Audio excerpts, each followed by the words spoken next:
Hello friends, இது நம்ம ரசிக்கலாம் சமைக்கலாம். நம்ம சேனலுக்கு சப்ஸ்கிரைப் பண்ணாதவங்க சப்ஸ்கிரைப் பண்ணிக்கோங்க. அப்படியே பக்கத்தில் இருக்க பெல் ஐக்கானையும் ப்ரெஸ் பண்ணிக்கோங்க. இன்னைக்கு எல்லாத்துக்குமே ரொம்ப ரொம்ப பிடிச்ச ஒரு சூப்பரான ரெசிபி தான் பார்க்க போகிறோம். ப்ரான் பிரியாணி. பிரியாணி பிடிக்காதுன்னு யாருமே சொல்ல மாட்டாங்க. ஸோ எல்லா பிரியாணி லவர்ஸ்க்காக இந்த ரெசிபி. நான் இன்னைக்கு 3/4 கிலோ ப்ரானை நல்லா க்ளீன் பண்ணி சுத்தமாக இது மாதிரி எடுத்து வச்சுருக்கேன். அதில் 1 டேபிள் ஸ்பூன் மிளகாத்தூள், 1/2 டேபிள் ஸ்பூன் மஞ்சத்தூள், 1/2 டேபிள் ஸ்பூன் உப்பு, மசாலா பொருட்கள்லாம் சேர்த்ததுக்கப்புறம் நல்லா ஒன்றோட ஒன்று அந்த மசாலாலாம் ப்ரான்குள்ளே இறங்குற அளவுக்கு இது மாதிரி மிக்ஸ் பண்ணி வச்சுக்கோங்க.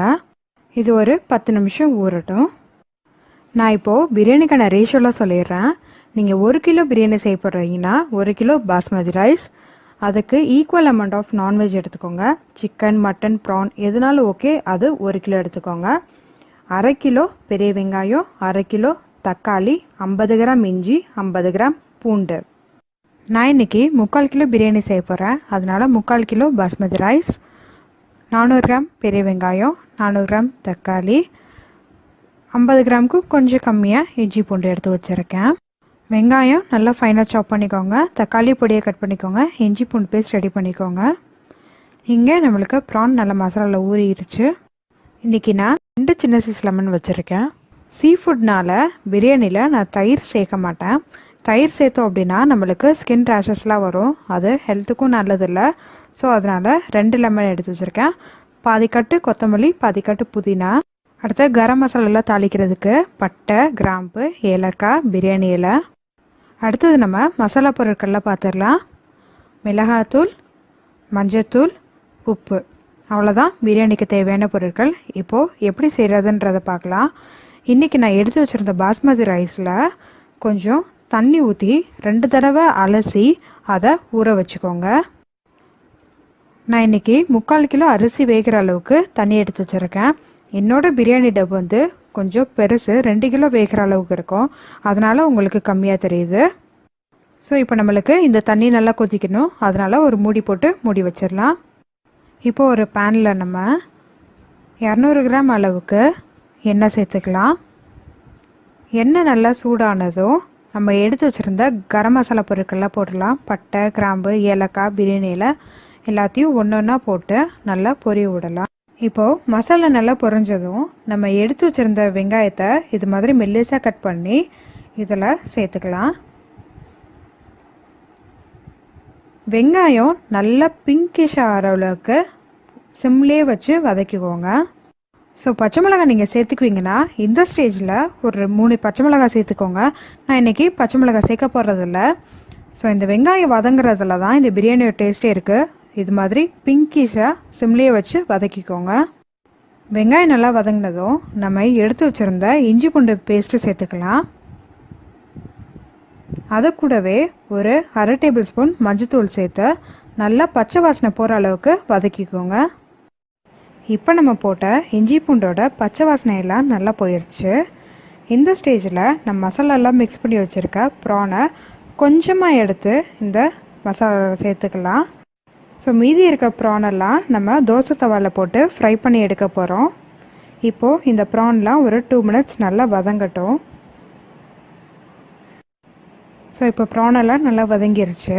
இந்த ஸ்டேஜில் நம்ம எடுத்து வச்சுருந்த தக்காளியை நல்லா குட்டி குட்டியாக கட் பண்ணி இது மாதிரி சேர்த்து நல்லா வதக்கி எடுத்துக்கோங்க. இப்போது தக்காளி நல்லா வதங்கினதும் நம்ம எடுத்து வச்சுருந்த மசாலா பொருட்கள்லாம் சேர்த்துடலாம். 1 டேபிள் ஸ்பூன் மிளகாத்தூள்,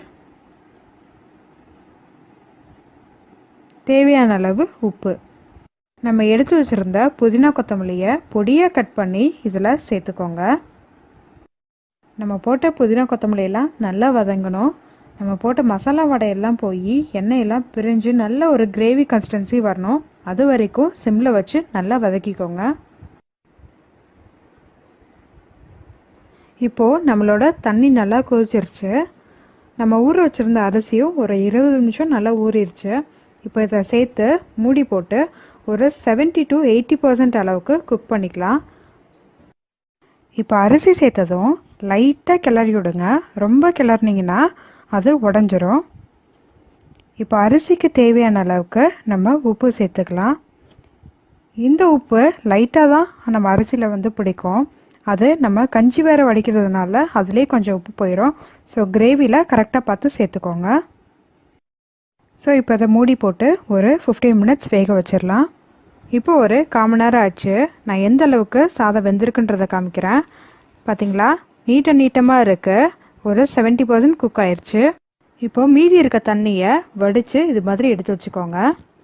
இப்போது நம்மளோட புதினா, கொத்தமல்லி, தக்காளி எல்லாமே நல்லா வதங்கி மசாலா வாடையெல்லாம் போய் சூப்பராக எண்ணெயெல்லாம் பிரிஞ்சு வந்து சூப்பராக ரெடி ஆயிடுச்சு. ஸோ இந்த ஸ்டேஜில் உப்பு, உரப்பு எல்லாமே கரெக்டாக இருக்கான்றதை செக் பண்ணிக்கோங்க. நம்ம வடித்து வச்ச சாதத்தில் நம்ம எடுத்து வச்சுருந்தா 2 லெமனையும் லைட்டாக பிழிஞ்சு விட்டுக்கோங்க. இப்போது சாதமும் ரெடியாக இருக்குது, மசாலாவும் ரெடியாக இருக்குது. இதை ரெண்டையும் மிக்ஸ் பண்ணிடலாம். அதுக்கு கொஞ்சம் கொஞ்சமாக எடுத்து இது மாதிரி போட்டு நல்லா ஸ்ப்ரெட் பண்ணி விட்டுக்கோங்க. ஸோ மசாலா சேர்த்ததுக்கப்புறம் கரண்டி வச்சு ரொம்ப கிளறக்கூடாது. அப்படி கிளறிங்கன்னா அரிசியெல்லாம் உடஞ்சிரும். இது மாதிரி உதுத்து விட்டிங்கன்னா எல்லா சைடும் மசாலா வந்து ஸ்ப்ரெட் ஆயிரும். ஸோ இப்படி பண்ணிங்கன்னா அரிசியும் உடையாது, நம்மளுக்கு சூப்பராகவும் இருக்கும்.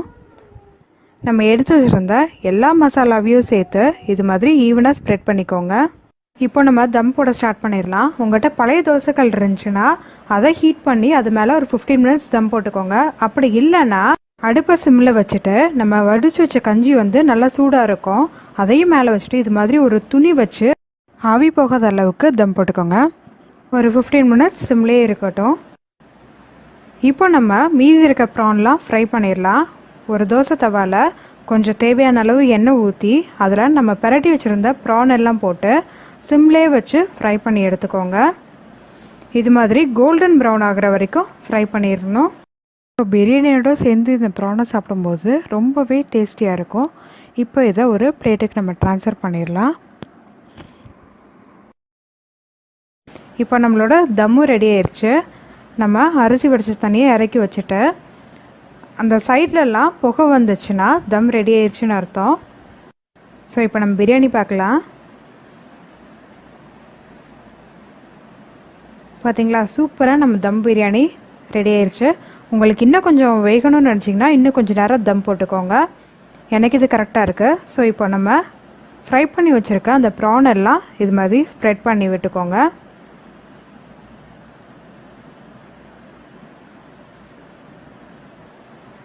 ஸ்ப்ரெட் பண்ணிட்டு அது மேலே கொஞ்சம் கொத்தமல்லி தழை தூவி விட்டிங்கன்னா நம்ம சுவையான தம் பிரியாணி ரெடி. ஸோ நம்ம சேனலில் பிரியாணிக்கு சைட் டிஷ் எண்ணெய் கத்திரிக்காயும் போட்டிருக்கோம், அதையும் ட்ரை பண்ணுங்கள். ஸோ லிங்க் டிஸ்கிரிப்ஷன் பாக்ஸில் கொடுத்துருக்கேன், பார்த்துக்கோங்க. இந்த வீடியோ உங்களுக்கு பிடிச்சிருந்தா ஒரு லைக் பண்ணுங்கள், அப்படியே கமெண்ட் பண்ணுங்கள். ரசித்து சமைங்க, ஆரோக்கியமாக வாழுங்க. தேங்க்யூ ஃபார் வாட்சிங்.